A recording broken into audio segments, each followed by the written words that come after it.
here. If you're not in line, then please get in line. Otherwise, make your way over to your tables so we can get started, and y'all will quiet down so we can get the announcements made. I'd like to call Valerie Baker to come forward. And as she's coming forward to give our invitation and pledge, let's thank Valerie, and let's thank Andres and Nick for being our greeters today.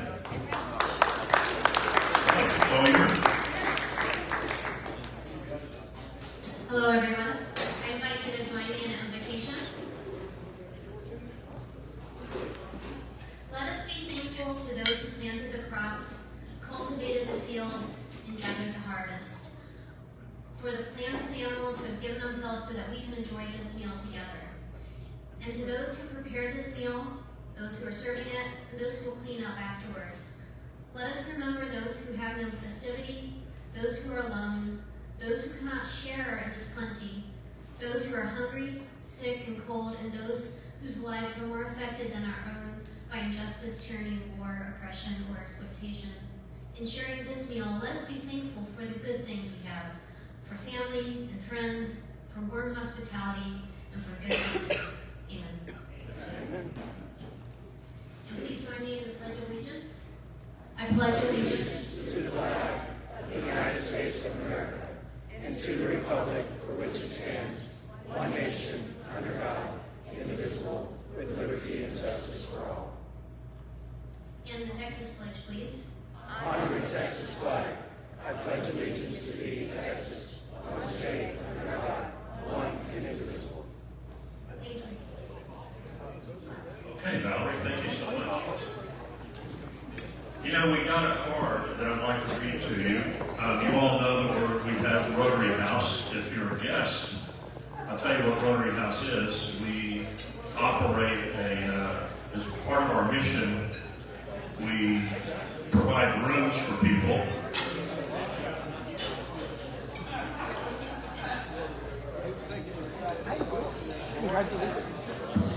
There we go. Lost my microphone. Sorry about that. If you all could listen up real quick, I want to give you a note of encouragement that we received from one of the people who came to Rotary House. Again, if you don't know what Rotary House is, we provide a place for people to stay who come to the Woodlands for medical treatment. And they might be here a couple of months. That's a long time. And we just got this in the mail from Laura, Fawn, and David Schwartz. And I believe they live in Brownsville. As the first flowers of spring bloom, I have a lot to be thankful for. I wanted to send a heartfelt thanks for the assistance the Rotary Club of the Woodlands provided me during and after my surgery in June of last year. I'm finishing up my current round of chemo and hoping for good news at my post-treatment scans. Thank you so much for helping out during a difficult time. Please find a small donation enclosed so that you may continue to help others in my position. She sent us this and $300. Wow. So that is wonderful. You know, we are changing people's lives here. That's what.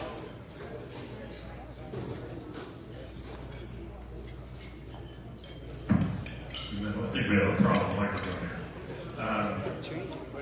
That's why we're here. That's why we're doing what we're doing. We're not doing it we have fun while we're doing it, but we're not doing it to have fun. We're doing it to change people's lives.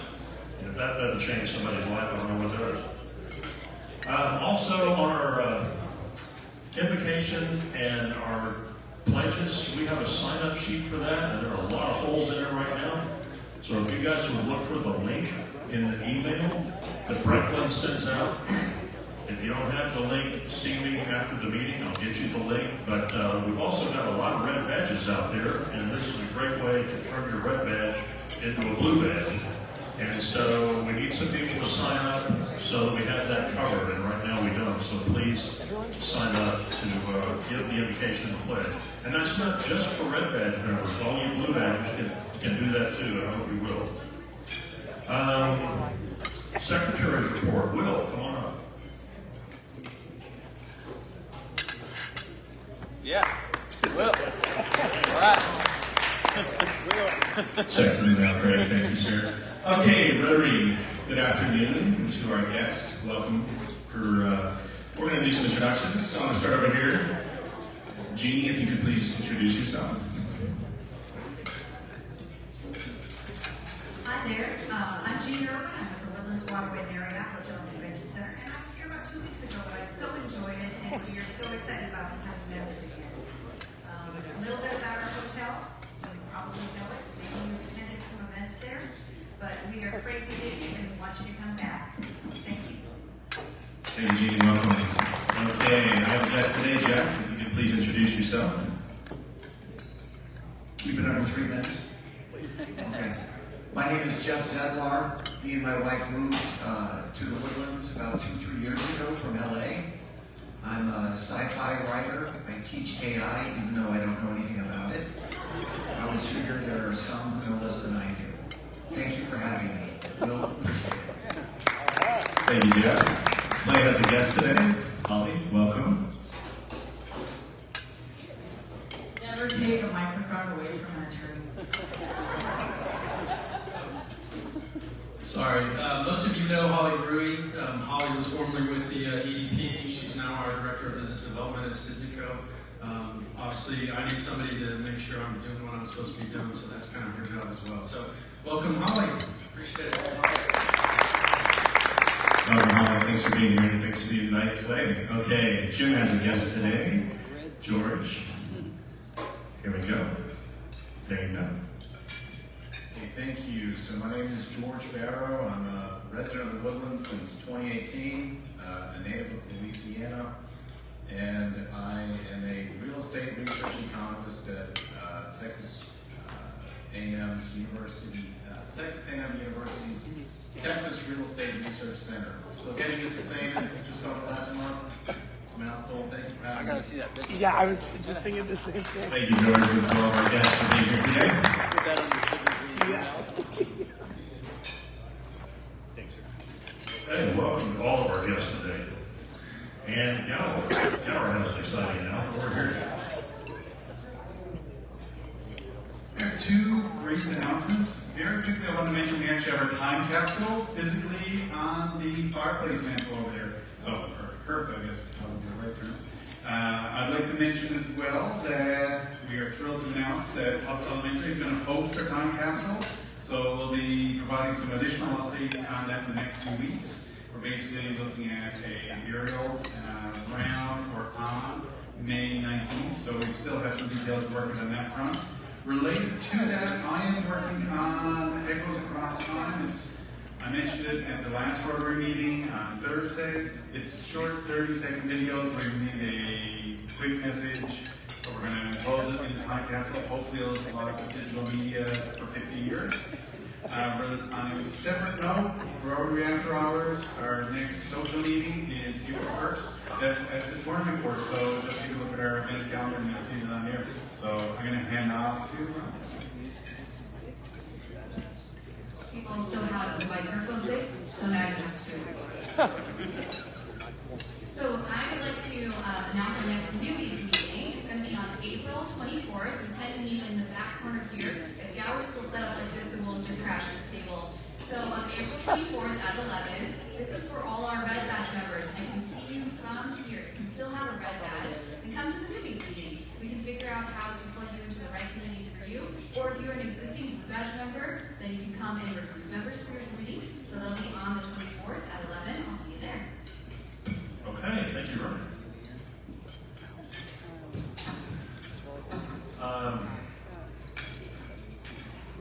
Our club actually has a basketball bracket contest that Craig can tell you all about. My bracket, of course, is 100% so far. I had a perfect bracket myself the last 3 years. I'm not sure how yours was, Craig, but mine was. I stopped looking at it. Not if it shows you team. Do what? Not if it shows you team. Actually, Duke is at the top of my bracket. We'll see if it works out. Anyway, if you want to participate in our bracket contest, I don't guess it's too late, but there's a probably. A little late. Okay, a little late. All right. Lost my place. Where am I? Evan. I'd like to bring Evan up front to introduce our guests, who we are honored to have with us. Take it away. All right. Thank you, Yeah.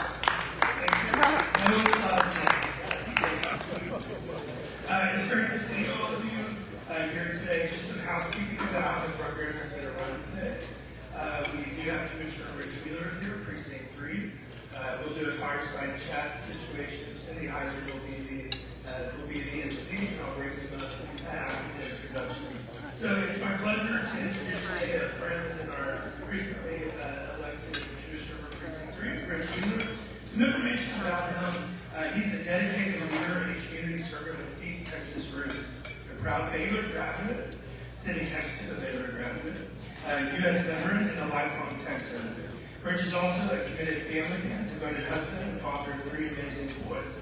Since moving to Montgomery County with his wife Lori in 2009, Ritch has actively contributed to his community, serving Shenandoah in numerous capacities, including on the Civic Club, Planning and Zoning Board, Municipal Development District, and as mayor. He also balanced public service with a successful career as a national vice president for a Woodlands-based company. Ritch felt called to continue serving as now commissioner for Montgomery County Precinct 3. Driven by his faith and dedication to his community, Ritch is committed to building a thriving future for Montgomery County. It's my pleasure to introduce Commissioner Ritch Wheeler and Cindy Heiser.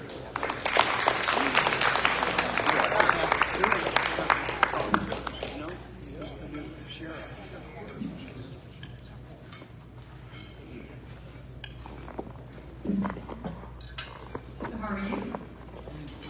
Is this working? Yeah. It's working. Great. Yeah, it's working.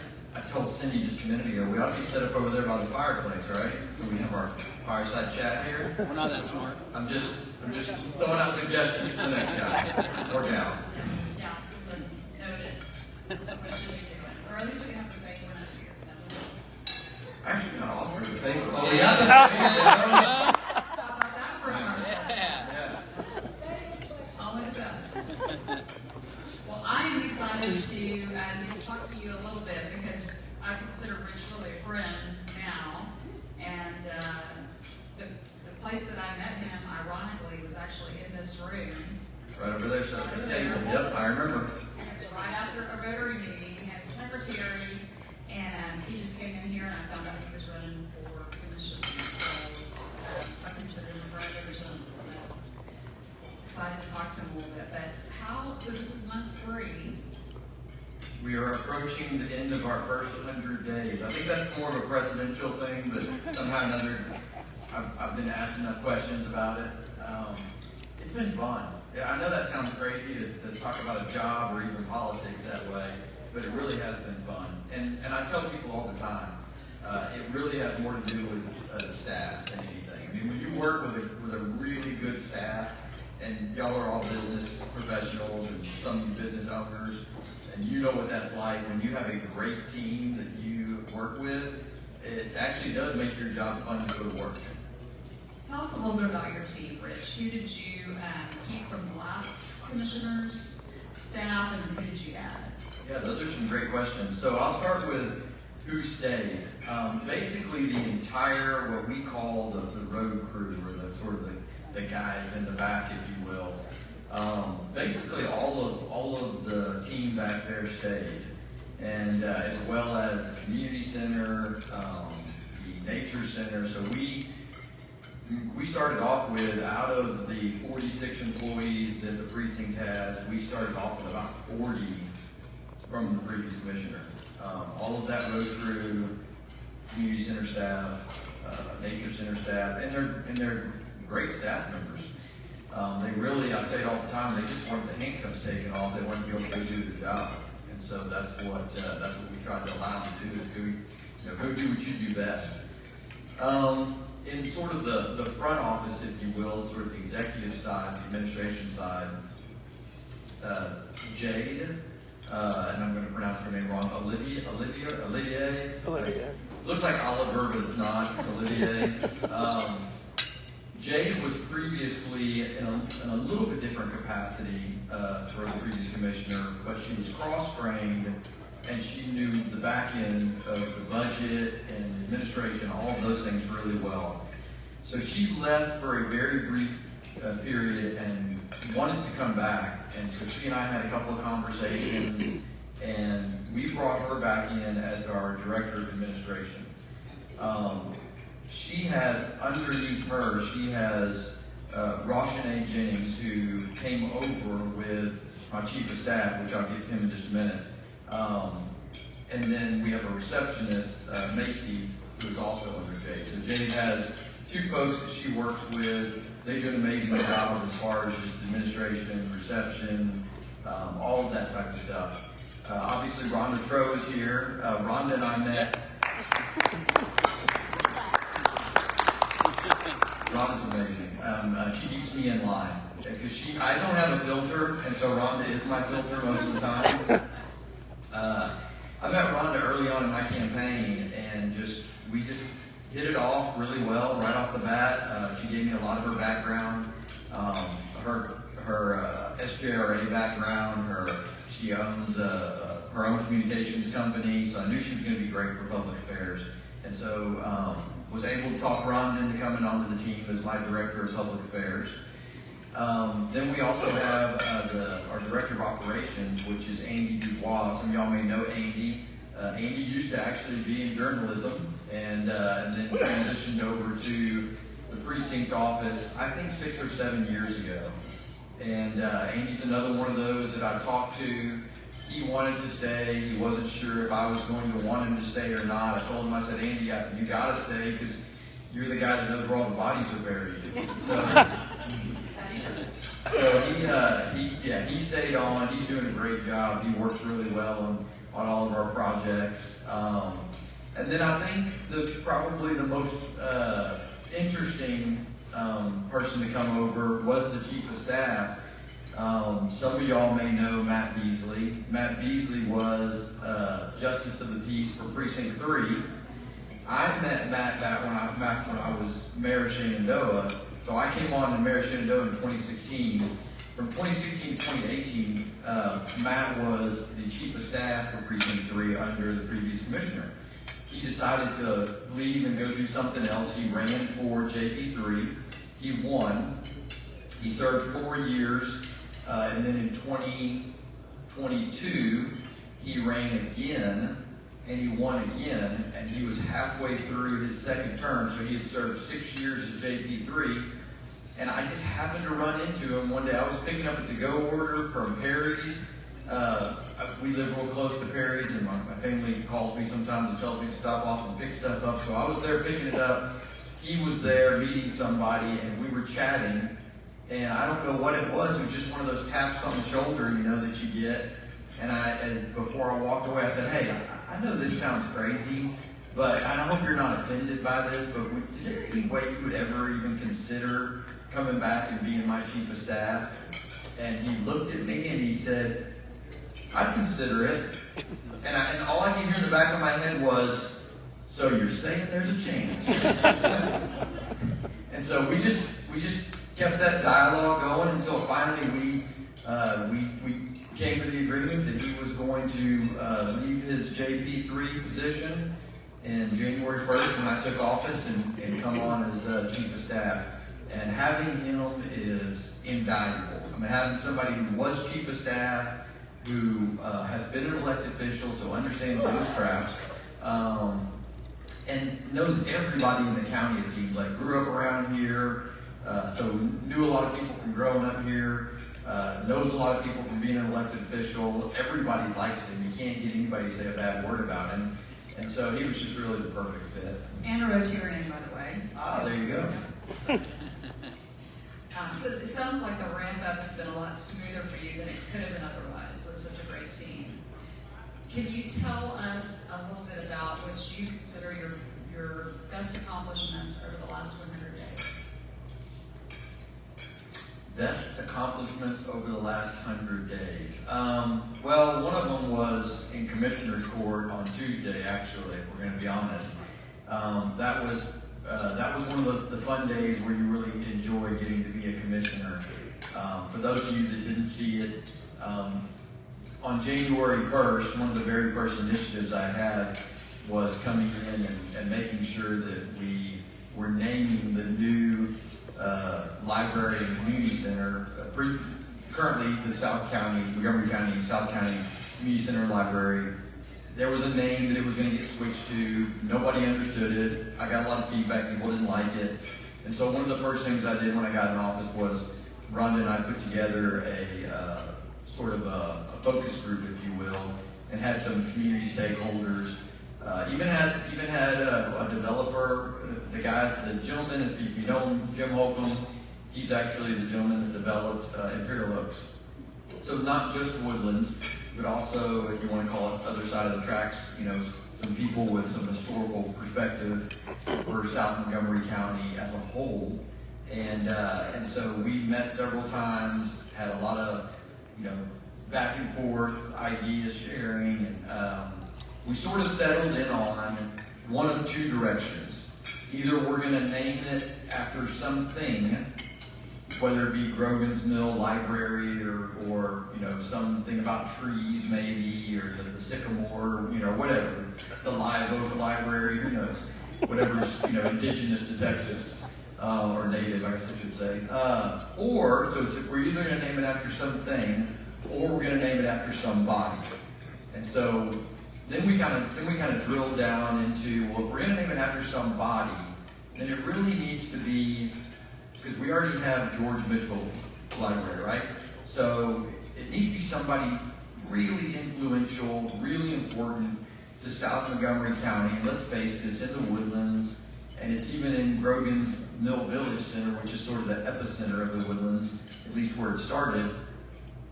And so it needs to be somebody very influential and important to the Woodlands.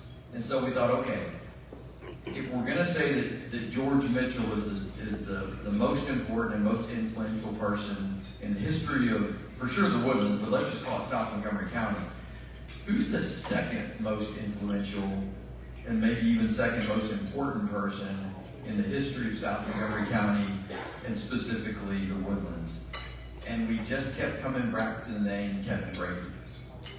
And, there were things, I've known Kevin Brady for 8 years since I was mayor, and there were things that I didn't even realize about Kevin Brady.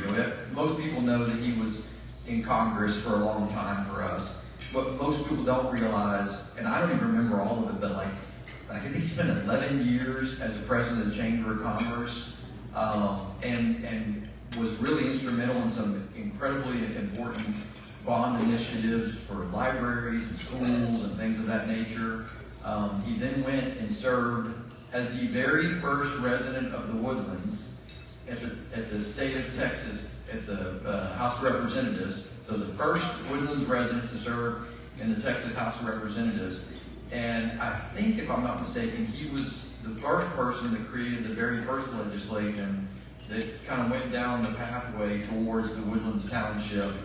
And I don't remember exactly what the legislation was. Rhonda probably knows better than I do, but it was like the Town Center Improvement District maybe or something.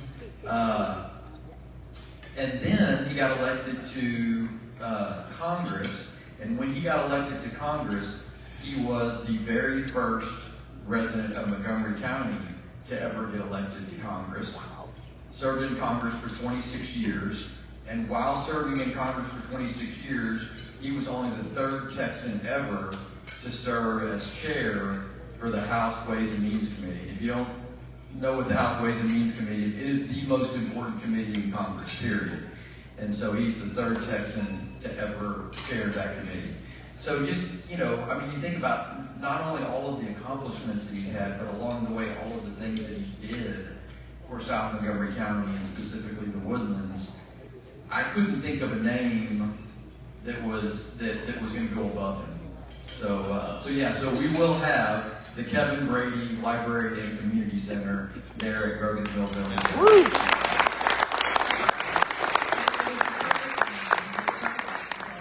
How many of you guys knew that? Did everybody in here know the library was going to be named after Kevin Brady? That just happened this week, and I think even Judge Keogh was surprised by that. So I'm like, so great job on that. He almost gave away the surprise. He introduced Kathy Brady there at the meeting. I was like, dude, you're stealing my thunder here. What are you doing? That's so funny. But yeah, and Kathy Brady will have a room dedicated or named after her.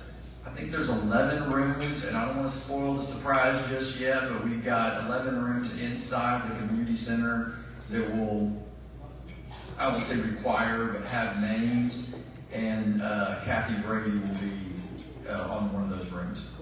Recent hometown hero too, by the way, Kathy Brady. So since we're talking about the library, we'll go ahead and skip over to Grogan's Mill Library. Can you tell us a little bit about expectations for when it will open and what that looks like and what all is? I've taken the tour recently and it's fantastic. You guys are gonna love it. It's really wonderful. But what's going to be contained within that building itself? Is there anybody here from Howard Hughes Corporation? Okay, good. Otherwise, I'm backing them into a corner. No, so, we've been told that we should get the keys. Oh, yeah, okay. I keep forgetting about the camera, thank you. We've been told that we should get the keys somewhere beginning of July, mid-July. Look, I know how construction works. I know that sometimes there are delays, supply chain issues that they can't, foresee or have any control over. So hopefully we get the keys early part of July, but if it's not July 1st, I'm sure there's going to be a reason why. What to expect? It's a very unique space. Unique in the aspect that the community center and the library have a shared entrance. So when you walk into sort of a grand foyer, and then to the left is the community center, and to the right is the library. And the reason why that's really cool, I think, is because you have sort of this shared space that people can move in and out of. And so you can be doing something in the community center, and then you sort of drift over into the library, and then vice versa. The farmers market will be out front, and so my goal is to sort of have, even on Saturday mornings, to have that sort of a shared space between the farmers market and the community center and the library. And so really it becomes a destination for people. And you're not just going and getting a book off the shelf and going home. We want people to come there and almost think of it like a coffee shop, like you go there and you spend some time there. Maybe you could go record a podcast there. You can go to the computer library there. You can go use the 3D printer there.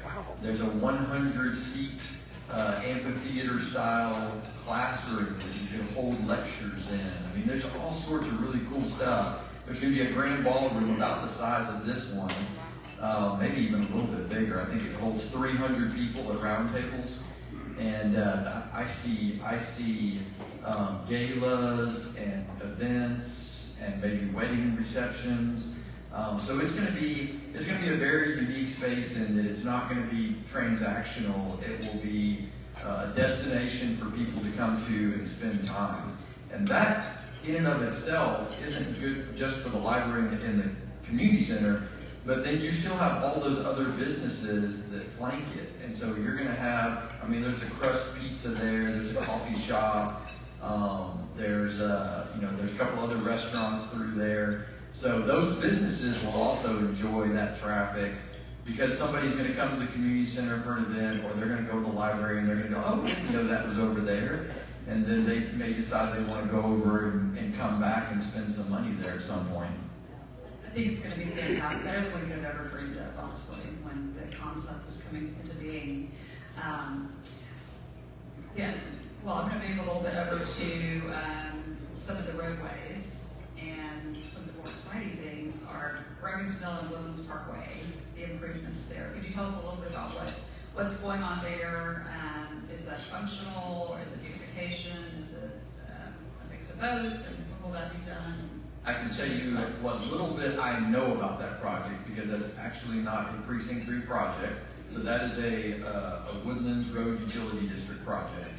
And it's mostly, we'll call it beautification, but I think it goes past calling it beautification, because when Nelda Blair first approached me about that project and wanted to get my thoughts on it, my comment to Nelda was, Nelda, that's the gateway to the Woodlands. When people drive in, that's really one of the first impressions they get of our community, right? There's a couple of main arteries, if you will. There's, also Lake Woodlands Drive. There's also Research Forest Drive, which actually kind of the gateway to Shenandoah. and then the Woodlands. But Woodlands Parkway is Woodlands Parkway. You can call it Woodlands Parkway. So we want people, when they're pulling into the Woodlands, we want them to get that immediate feel of our community and how prestigious we are and how top-notch and top-tier we are. And I think this project will do that. And so it's mostly going to be taking those areas and enhancing them with trees and vegetation, and there's a great piece of artwork there that Kyle actually helped design. I think did he come up with the idea for it? Yeah, we'll say that. I'm going to give him a little bit of credit for coming up with the idea for this large piece of artwork that'll go up there at the intersection. But long story short, it's really just going to be an enhancement visually and try to set the tone for people when they come into the Woodlands. Again, not a precinct 3 project. We don't have a whole lot to do with it. We'll help in what ways we can. It is going to take a little while. I think the last thing I heard was like 8 months, maybe. Is it December? Yeah, so it's going to probably go until December. There shouldn't be a whole lot of lane closures. Occasionally there will be a lane closure from what I'm being told, to offload maybe pallets of sod or trees or whatever. I'm sure they're going to have to close something when they bring that piece of artwork in, because that thing's big. But it will not shut down that intersection. There was the RUD put out some information about shutting down the intersection for the pathway. So the pathway is going to divert. And some folks got confused and thought that was going to be the roadway. It will not be the roadway. The roadway is not getting shut down. The pathway is going to get diverted because they don't want people walking through there, which makes a lot of sense. And could you talk about any other road projects that we have coming up? That's a loaded question. Very important to you. Yeah, so we are going to have some concrete repairs coming up. You probably saw the concrete repair on Woodlands Parkway at the beginning of the week. Look, nobody likes roadway repairs. They're not fun. You got to shut down lanes to do it. Caused a big backup. We tried to get the concrete company to let us do that at night because you have to pour within 45 minutes of when you get the concrete. So we tried to get them to let us do that at night. It just wasn't enough concrete to be able to get them to open the plant during the middle of the night. To be able to pour at night. So we had to pour during the day, so we had to shut down a couple lanes. That's going to happen again on Grogan's Mill, by the way. I think it's next week. And so we've had a message board out on Grogan's Mill letting folks know if you have a chance to take an alternate route, take an alternate route. It should only be shut down for one day. And I say shut down, it's not, the whole road isn't shut down. We usually shut off that lane. But it'll impact traffic. And if we don't fix the road, then we have to replace the road later. And is it going to be shut down for 2 days? Ronald's telling me 2 days. If we don't fix the road, then we got to replace the road later. And kind of like your cars, if you don't do preventive maintenance on them, eventually you end up doing corrective maintenance, and it always costs a lot more money. So we're trying to do these preventive maintenance things that we see that we know will add life to the road, and we won't have to go back and spend money unnecessarily to replace it because we didn't take care of it. So those are a couple projects we have going on. And then obviously, and I'll say this ahead of time, I cannot advocate for or against the road bond, but we do have a road bond on the ballot in May, first weekend in May. And you can go on Montgomery County's website. There is a road bond 2025 tab, and it will explain what all the projects in the entire county are. You can drill down specifically to Precinct 3.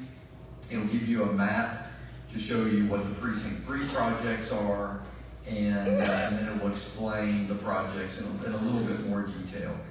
Long story short, not to get too far into the weeds, we have in the Woodlands, we've identified some intersection improvements that need to be done, up to and including putting an intersection back in at Grogan's Mill Village Center that was taken out. I'm not going to go down that road, literally. we've also got some shoulder replacement and some shoulder rehab on most of the roads in the Woodlands. And I've said it a bunch of times. There are some other projects in other parts of the county, even in other parts of the precincts, where there's new infrastructure being added, which needs to be added. The Woodlands doesn't necessarily need a bunch of new infrastructure, but the infrastructure that we have is 50 years old. Right? It's just aging. It's getting old. It's been here for a while, and so some of it wasn't probably maintained as well as it should have been, and now it needs to be replaced. And so some of the projects are replacing 50-year-old infrastructure, and then some of the projects are just traffic and mobility enhancements that we can try to improve some intersections and maybe some right turns or left turns and get traffic flowing a little bit better. Regarding the road bond, can you tell me the timeline of that? What does it look like? That's a good question. So the election will take place the first weekend in May, and voter turnout is likely to be low. So if you have an opinion one way or another, make sure you go vote and make sure you get other people to go vote, because the Woodlands doesn't have a municipal election in May. The city of Shenandoah doesn't have a municipal election in May because all three candidates are unopposed. I don't think Oak Ridge has a municipal election in May because I think they went unopposed. The city of Conroe, this is an off year for the city of Conroe, so they don't have a municipal election in May. You might have Magnolia or Montgomery, and I haven't checked on Houston. Believe it or not, here's an odd statistic. Houston is the third largest city in Montgomery County, believe it or not. Isn't that crazy? I didn't know that. The point is May is typically only for municipal elections, and so we don't have a lot of them, and so there's not going to be a lot on the ballot across the county other than the road bond. So it'll be low voter turnout. Once that election takes place, if the bond is approved, then sometime June, July-ish, they will start going out to sell those bonds. And more than likely, the first tranche of money would come in somewhere in the late summer, early fall, and that will be for about $120 million. That will be the first tranche to go out for. The plan is to go out for 4 tranches of $120 million, so $480 million total, as long as it is not impacting the tax rate. If the growth rate in Montgomery County doesn't stay where it's at now, and our tax assessor used a slightly more conservative growth rate just in case it doesn't. If the growth rate doesn't stay where it is now, and we get towards the end of towards that 4th tranche, and we're realizing that, hey, the growth rate isn't going to keep up with the bond, and so we're going to end up having to increase taxes, then we just won't go out for as much money on that 4th tranche, and we'll scale it back to whatever it is that we need to scale it back to keep from having to have a tax hike increase. Right. And our county, tell us a little bit about the fiscal responsibility of the county. I heard you talking a little bit about that during this week's meeting. And the debt, or debt ratio, pretty low. There's very low debt. Yes, yeah. I mean, historically, the county has done a very good job of not going out for what we call COs, certificates of obligation, which is debt. You can go out for a CO as a county without voter approval. Nobody on the court has an appetite to do that. And luckily, we have a very conservative court. Obviously, we live in a very conservative county, very red county. And so nobody has a desire to go issue a bunch of debt. Instead, what we would rather do is we'd rather put it to the voters. And if it's something that you all want us to do, then you'll vote yes for it. And if you don't want us to do it, you'll vote no. And really, that puts the power back to the people, right? But it also makes us very fiscally conservative. The county is very conservative, as is the Woodlands. So that's great. And then just so that you guys know, so we can't really advocate for or against it either. But Charlie Riley did come and speak to us a little bit about the Kirkendall Road expansion. And if you may or may not know, there's been a 50% increase in the last 4 years on traffic from on Perkinville Road, and there's a school there. So it's impacting the neighborhoods and the school right around it. So you might, if you got your community impact, that's why I brought it to show y'all. There's some explanations about the bond in here, really good description of the bond. So you might take a look. Okay, and then I haven't heard a lot of people talking about this, but I'm very interested to know about these San Jacinto fires. What caused them? How close to our county did they get? Did they come into our county? Are they 100% contained? That was a little scary. So I'm going to say they're 100% contained, but if you've ever had to deal with wildfires, I mean, once they get to about 80% contained, then they're contained, and you're always wondering like, well, where's that other 20%? Who's that affecting? I think they're for the most part contained. Actually, that was a great research. They are 100%. There you go. Yeah. That's why she's called Director of Public Affairs. Got it on her phone. So yeah, that was a prescribed burn. So a particular landowner and it was actually his second prescribed burn that week. And so a prescribed burn does not have to have the permission from the county. Now this was in San Jacinto County anyway, but it was pretty close to the Montgomery County border. And so obviously, as we know by now, it spread out of control. It ended up affecting, I think, 2,400 acres total. It did get right on the county line. When I say on the county line, I'm talking to the point to where we had firefighters in between the fire and houses that were in danger of being burned. And so, we had the Office of Emergency Management out there. We had firefighters out there. We had, you name it. We had all the first responders out there. And they were literally creating a wall of defense between that fire and Montgomery County. Now, they did still have to evacuate about 80 houses, just in case they couldn't keep that fire from coming across.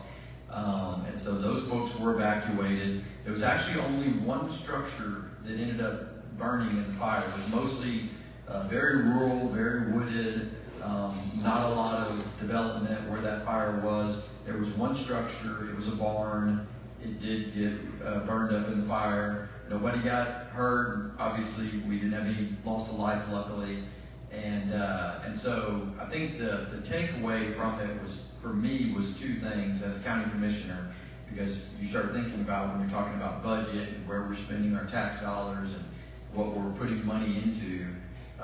Number one, it was the fact that San Jacinto County immediately recognized the fact that we need to call Montgomery County.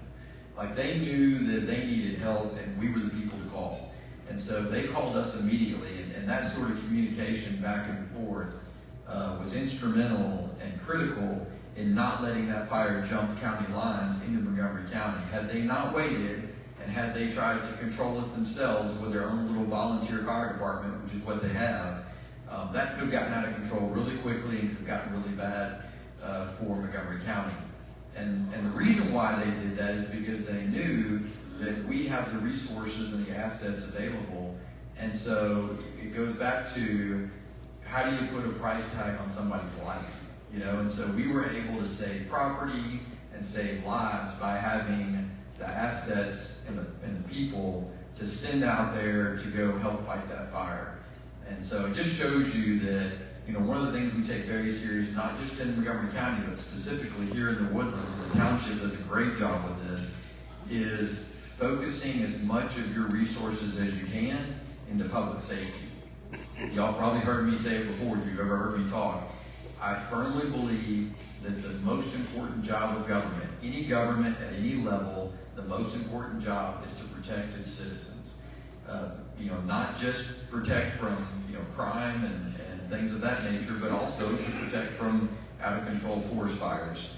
And so it just goes to show that when you have really, really, really good people that are really well trained and you give them the resources that they need, they can do the job to protect the residents, and that's what we needed. And it sounds like it was a collaborative effort of all of the surrounding cities and municipalities that came together to help this county. That, you know, we're becoming more urban as we go. There are more and more people coming. more neighborhoods. So it's good to know that we have such great support. You know, on that note, I will say, I feel like, you know, when I first moved to Montgomery County, I moved up here in 09. And when I first moved up here, there was sort of like this, you know, well, that's Conroe, well, that's the Woodlands, well, that's, you know, Magnolia. It was, Montgomery County was somewhat siloed. And you had sort of these little these areas where people were somewhat territorial. And it's just not that way anymore. You know, when you leave the Woodlands and you drive to Magnolia, I'll drive out that way sometimes to go see Commissioner Riley. You almost don't know when you've left one area and moved into the next. And it's starting to get that way when I drive over to go see Commissioner Gray in Precinct 4. I mean, it's starting to develop to the point to where you almost don't know when you leave one area and you get to the next. And it's kind of the same way when you're going up to Conroe or Conroe to Montgomery. We're becoming more and more connected as a county. And as we become more and more connected, we've got to collaborate more and we have to work together more. And we're doing a really good job of that. We're doing a really good job of the precincts working together and the cities working together. And really to me, we're becoming, things that are more of a county-wide initiative. It's less about Shenandoah or the Woodlands or Magnolia. It's more about Montgomery County. And I love seeing that. I do too, I love it. Well, is there anything else that you want us to know that I didn't cover before we go to the crowd for questions? I don't know, my Director of Public Affairs, is there anything else we wanted to know? No, I mean, just, again, I think the only thing that I would say is don't be bashful, reach out. One of the things that I promised and that we're going to hold true to is we are going to be accessible. We're going to be easy to get a hold of. If you have a question, if you have a comment, if you want to just come sit down and have a chat and get to know us, please call, email, come by the office. Yes, ma'am. Social media. Social media, yes. Make sure you go like our Facebook page. Is that what you're asking me to do? I feel like I'm back in high school. Like and share. But we do have 2 social media pages. We've got County Commissioner Precinct 3, County Commissioner Ritch Wheeler Precinct 3. I don't know. That's our page. Commissioner Ritch Wheeler Precinct 3. Commissioner Ritch Wheeler Precinct 3. Is the one. And you really should, if you're on Facebook, you really should go and follow that page because we do try to put important updates on that page. So, for instance, the Woodlands Parkway lane closure that happened this week. Rhonda had put that out on Friday to let folks know, hey, if you can take an alternate route, take an alternate route. And so the folks that saw it, I'm sure they went a different way. And so we will put updates on there. We'll put lane closures. We'll put projects that may impact your way to work or whatever. So if you have the opportunity, that's a really good one to go get connected with. Instagram. And there's also an Instagram. And an X. And an X. I'm tweeting now. Which you should, we tweet. This is all out of my wheelhouse, by the way. I'm like the oldest young guy y'all know. I'm not even that young.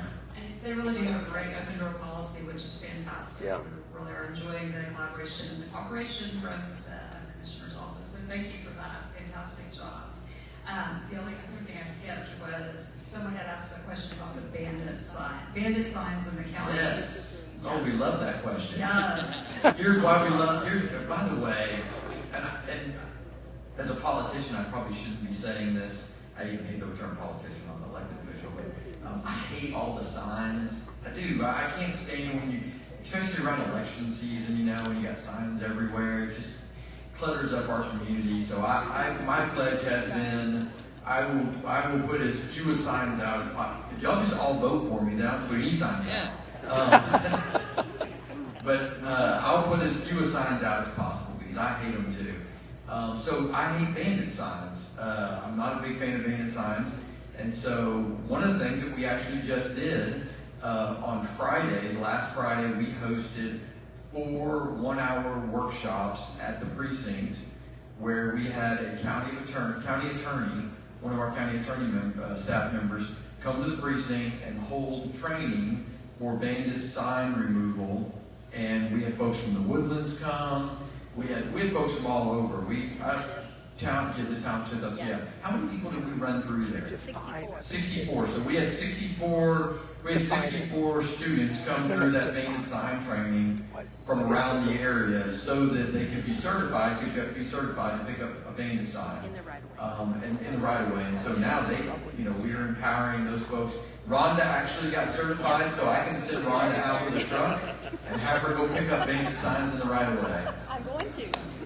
Aaron, don't laugh. I'll certify you next. Come on. And truly, after our election, my husband and I don't like those signs either, although I put out 2 million of them. But I picked every single one of them up, I'll tell y'all. And we went around and picked up other ones too. And it's true, we sell houses. Your driveway's clean. Those are everywhere. Is there a fine associated with those? Is there any follow-up on the painted signs? I don't think so. I mean, the county has some language that's not defined that says if you leave a sign at a polling location after, I think 24 hours after the election, that you can be fined, but there's no specific language as to how much money it is. And I don't know if I want there to be any. I'm not looking to try to run around and give people tickets. Just pick your sign up, Yeah, I'm a rule follower, so I'm picking up my signs. Well, let's go to questions. And I know you guys have some. Natalie, if you want. Can you talk to the paint handling that's becoming more and more prevalent, not only in the Woodlands, but along 45? I know that section is huge, and it concerns me to see these women and children out there. What does that look like from a county perspective? No, not kidding. So the question was, from a county perspective, talking about panhandling. Counties are very limited in their authority. I'll start off there, especially as it comes to what's going on public roadways. I will say that there is some legislation right now that I think it's in the Senate first, and then will probably get carried over to the House, that is addressing roadside vendors and things of that nature in the right-of-ways. That will clean up some of that. But, and I'm going to get down in the weeds here for a minute if you want me to. When I was at the city of Shenandoah, this is awful, guys. I hate admitting this, but one of the things that when I used to travel for work, I'm kind of a geek. I used to go, because I would go to different cities all over. And so while I was there, I would go to their city council meetings if they were having one, just so I could go see what their city council meeting was like. And so one of the things that I learned from another city was that you cannot deny somebody public camping, they call it public camping, unless you have one of 2 things available. Number one is you have to have a shelter with available beds. So if there's somebody on the side of the road and they're camping, then you have to either, number one, have a shelter with available beds that you can send them to, or number 2, you have to have a designated public camping location. So that's for a municipality. So that is to say that's something that the rest of the cities in Montgomery County might want to look into, whether it be, and I don't know with the township even how that would work based on y'all's special legislation. It'd be something to dig into. But we have shelters, obviously, in the area, but the question is going to be is, do they have available beds? Because let's face it, we already have a need as there is. And then so number 2, do we have an area that we could designate as a public camping place, whereby we could then go tell the homeless people that, hey, I'm sorry, you can't be here under this bridge. You got to go find a public camping location or an available shelter. And so that's more on the municipal side, unfortunately, just based on the way the laws are written in the state of Texas. But it's absolutely something that, as mayor, I dug into when I was in Shenandoah, and I would encourage the other municipalities around the county to dig into.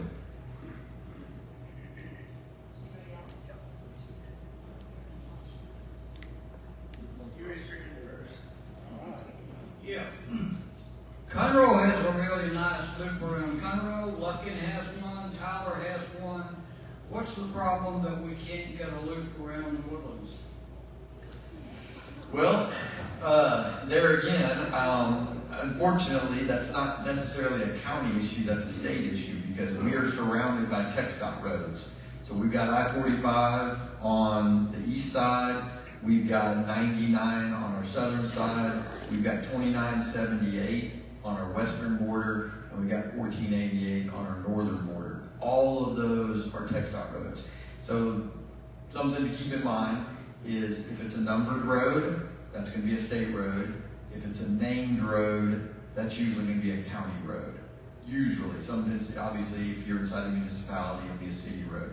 But for the most part, all numbered roads are state roads. And so that would be a TxDOT, first of all, that would have to be a TxDOT initiative if they wanted to create a loop around the woodlands. That's the first thing. The second thing is you have to really look at, okay, do we have the space for a loop around the woodlands in terms of the businesses and the communities that are already there along that corridor? And I will tell you that it's been looked at, not by me, because none of those areas on 1488 or that 2978, 1488 intersection, those are not in precinct 3. Those are outside of precinct 3. But however, it has been looked at, and the problem is to put the intersection there that you would need for a loop. You're talking about taking out Kroger, Target, potentially Home Depot. Those are huge revenue generators. I would assume for the woodlands. Y'all pick up that area out there for? I know that Magnolia picks up some. Yeah, exactly. So you just have to be thoughtful about it, right? I'm not saying that that's not an initiative that we may not want TxDOT to look into. What we have to be careful of is at what expense do we want to impact those communities of people that live there? Do we want to impact those businesses? Is there a way that TxDOT can do that and not impact those folks? I'm sure that that's all things that they would look into. And I think Representative Steve Toth has actually already started that conversation at the state level. And I think we have. We have one more, we're out of time, so do you mind just coming up and Oh, I'll take another question. Yeah, no worries. All right. To the point of sort of impacting in roadways, in the real estate space, with several agents and brokers in here, I've heard some concerns and complaints about expansions of new developments getting closer and closer to San Jacinto Fork. So now you're kind of getting into floodways, 100-year floodplain. And the concern from other community members is about channeling that water towards, hey, it's now in my backyard, that sort of thing. It wasn't like that before, now it is. And as that continues to expand, that concern is something I hear frequently. I don't know, that's something you can speak to that's on my mind. That's always a concern, right? I mean, if you look at where we live, we're basically at the bottom of a funnel. I mean, that's just the reality of it. The entire watershed drains down, and you think we have it bad, all of our water is going to Kingwood, so they have it even worse than we do, to some degree. In the state of Texas, thankfully in the state of Texas, when you are in an unincorporated area of a county, a private property owner can, for the most part, do what they want to do with their own private property. I mean, look, we live in the state of Texas and we enjoy private property rights. Having said that, I don't want your private property to impact mine. And so what we can do in the county and what we do is we make sure that if somebody owns a piece of private property and they're going to build something on it, then they've got to submit several different phases to the county to show where they've already done all the drainage analysis, all the flood mitigation. They've already looked at all the flow rates so that it will not impact their neighbors. And that's about the most we can do. The most we can do is say, hey, look, you've got to prove to us that whatever you're going to build here isn't going to impact the people around you. And once you prove that you're not going to do that, then really after that, we can't tell them they can't build on their private property. They bought it, they own it. I wouldn't want somebody coming and telling me that I can't build on my private property unless it was going to impact my neighbors. Thank you so much. Thanks for having me. Appreciate y'all.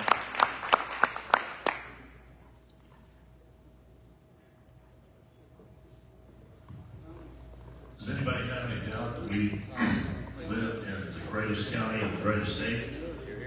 Well led, look around the room, who's in this room, this is a great place to live, and it's because of people like Commissioner Wheeler, Dr. Snyder, the others who served and have led and built this place. So it's great to be here. Todd, come on up. But then I think the neighbors shot it. Or Sergeant Earl.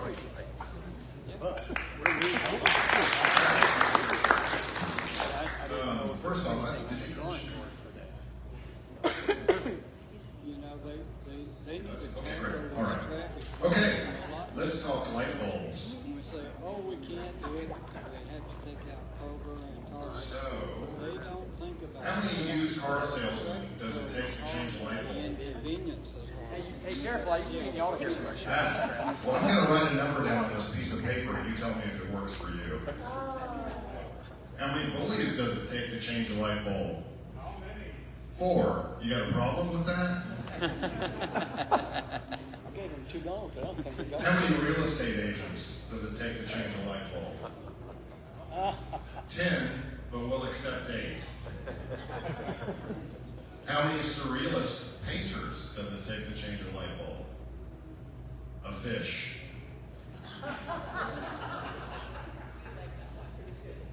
How many feminists does it take to change a light bulb?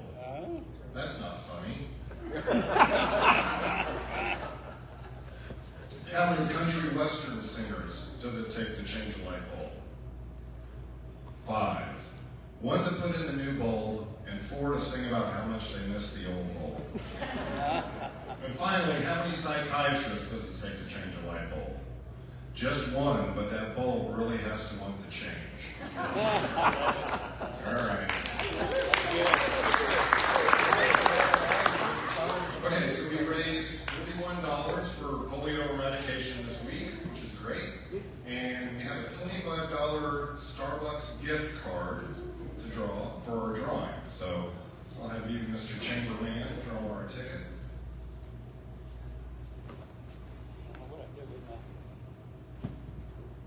All right, 609-6796.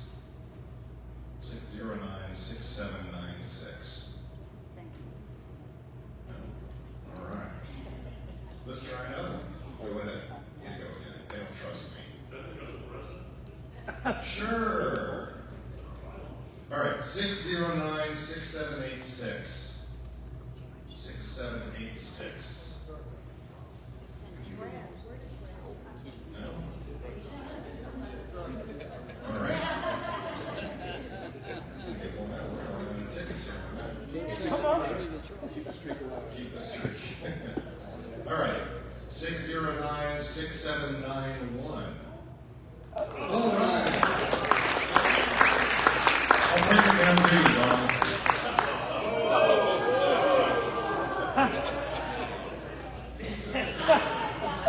All right. I'm out. As my son would say, shots fired. All right, quickly, I want to, does everybody get this magazine? Everybody get the Rotary International magazine? This is published throughout the world, I suppose. Well, on page 22 of this magazine, there's an article about Andres, and by extension, our club. And so our very own Andres is now a world star. Very nice article. There's a mention about his accident and his family, his Rotary family, that the nurses thought he was some celebrity. They said, "Are you famous or something?" He said, "What are you talking about? All these people coming to see him and take care of him, because that's what we do for each other." Very nice recognition about that, Andres, and great recognition for our club in the Woodlands, in the magazine. Thank you. Finally, it is opening day of baseball season. Hallelujah. When the grass is green, the hot dogs are fresh, and every fan thinks this is the year until the third inning. Or second. All right, we are a little bit late. Let's stand and let's close with the four-way test. In all we think, say, and do, is it the truth? Number 2, is it fair to all concerned? Number 3, will it build goodwill and our friendships? Number 4, is it beneficial to all concerned? And for our club,